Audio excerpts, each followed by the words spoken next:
China, China, China. What are they trying to do? They have been driving the markets crazy for the last 3 weeks or almost a month now. Just bad news after bad news after bad news. Driving all kinds of FUD, right? Fear, uncertainty, and doubt. Everybody's wondering what they're going to do. I mean, they've kind of come out and said what they're going to do, right? First, they said they're banning all ICOs. No more new ICOs coming out.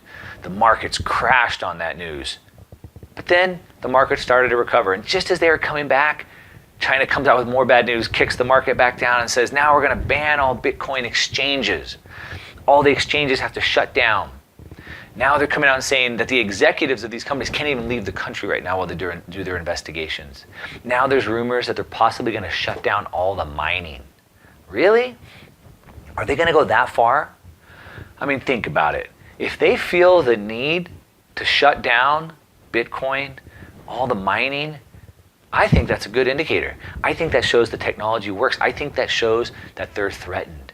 And really, it builds on the reasons why people buy Bitcoin in the first place.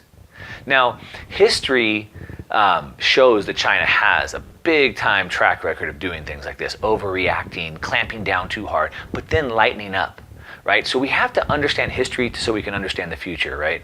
So let's look at a couple examples of how this happened. So between 2013 and 2015, margin lending in China grew almost 800% in just 2 years. That growth led to all these scammers and fraudsters coming out. And so what did China do? They came in, they cracked down. They just banned all brokerages, no more margin lending. They lost almost 50% of the market within 3 months. So sounds kind of familiar, right? That was fast, 50% of the market in 3 months. But in the Bitcoin market, we lost a few $1 billion. This lost $2 trillion of value, $2 trillion. But again, history shows us that these regulations don't last long, and they don't stunt the growth in the long term. So they have a short-term effect, but in the long term, they make them better.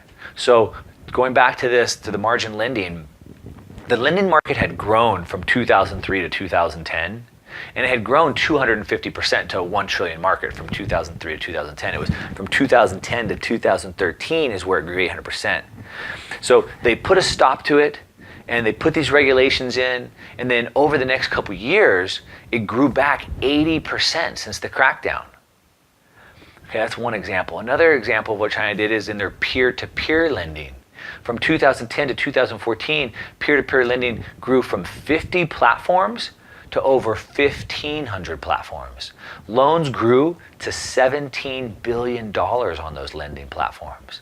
Then regulators stopped in, put a clamp to it, slowed everything down, but it didn't stop it. It slowed it down, it stunted its growth, but then it came back, and it came roaring back, way bigger and faster than it ever was. Now there's over 4,000 peer-to-peer lending platforms out there. They're doing 120 billion in loans. So it was 17 billion when they put the crackdown and stopped it. Once they put the regulatory framework around it, it's allowed it to grow. It's almost more than doubled the amount of platforms, and the lending's gone from 17 billion to 120 billion dollars. Now, lately China's come out also, the latest rumor says that China's going to stop mining. Now, to me, that sounds way too far-fetched, and it sounds crazy. Now, you have to understand China. First of all, is that China controls in the country, so China is a communist country, so anything in the country they basically control, right? So in China, they control over 65% of all the Bitcoin mining. So when you control the mining, that means you control the network. If you can control more than 50%, you control the network, because the network has to have a consensus. It all has to agree that that transaction is true. So if you can control the majority, you control the network. So they have 65%. So Russia came out just 3 weeks ago and said they're going to spend over $100 million on mining Bitcoin. They said that what they wanted to do is they wanted to compete with China. They wanted to capture 30% of the Bitcoin mining power. So where we're at now is we have governments, China and Russia, publicly stating that they're fighting over power, control over the Bitcoin mining. So you think China's going to give that up? They're just going to ban it? They're going to kick everybody out of the country? There's no way. There's no way they're going to do that. There's no way they're going to give up control. And again, we have to look at history. So if we look at what China does with gold, so China has more gold mined out of their country than anywhere else in the world. They allow anybody, come on over, come mine gold, set up your mining facilities, right? People go there, cheap labor. People set up mines. But guess what? China doesn't allow any of that gold to leave the country. So you can come and you can mine gold, but you can't take it out of the country. You have to sell it all to us.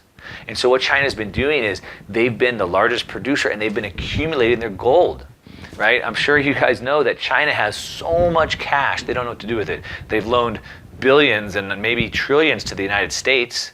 They don't know if they're ever going to get that back. They don't know where they're going to put their money. So they're looking to put it anywhere. So they've been accumulating gold. They've actually been the largest accumulator of gold over the last several years. There's lots of rumors about them trying to relaunch their currency as a gold-backed currency. And some people think they could even take over the world reserve status like the US dollar has right now. So maybe, just maybe, they want to take the same approach with Bitcoin mining. Maybe they want to allow Bitcoin mining to happen because they can control it. But maybe the Bitcoins can't be sold on the market just like they do with gold. Maybe they have to control all the Bitcoin. So if you have governments, Russia and China, which are not exactly friends, fighting over the mining power, China's not going to give that up.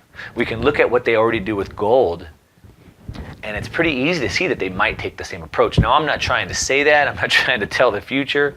I'm trying to study history. I believe history shows the future, all right? So, like I said, if we understand China, if we understand that regulations haven't been the death blow to any industry. Think about this. So China is a communist country. Did you know that Facebook and Google are illegal in China? They can't access Google because they're afraid of what they might search. But it certainly hasn't stopped Facebook or Google from being the largest internet companies in the entire world. It hasn't stopped them.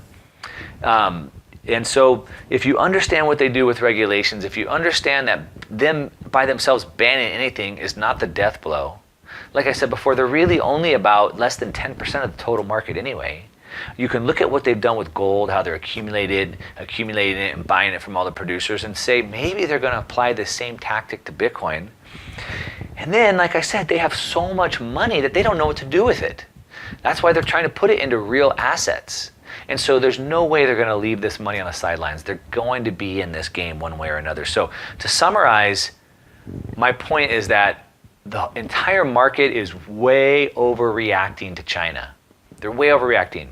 I don't think it's going to be as bad. I think China is going to put in regulations that are going to actually make things better in the long run. And even if they get out altogether, which is not going to happen, but even if they did, there's such a small percentage of the entire world that it's not really going to matter, just like with Facebook and Google. So one of the best advice that you can get in any kind of investing is contrarian investing. And that means that you're buying when people are selling and you're selling when people are buying. Think about this. The markets don't move on news. They move on sentiment. Okay, so when the news came out 3 weeks ago on Bitcoin and China going to stop all ICOs and the market crashed, and then the market came back up. But did the news change? No, the news was still there. They didn't come out and say they were going to change their mind, but people viewed it differently. They felt about it differently, so they started buying again.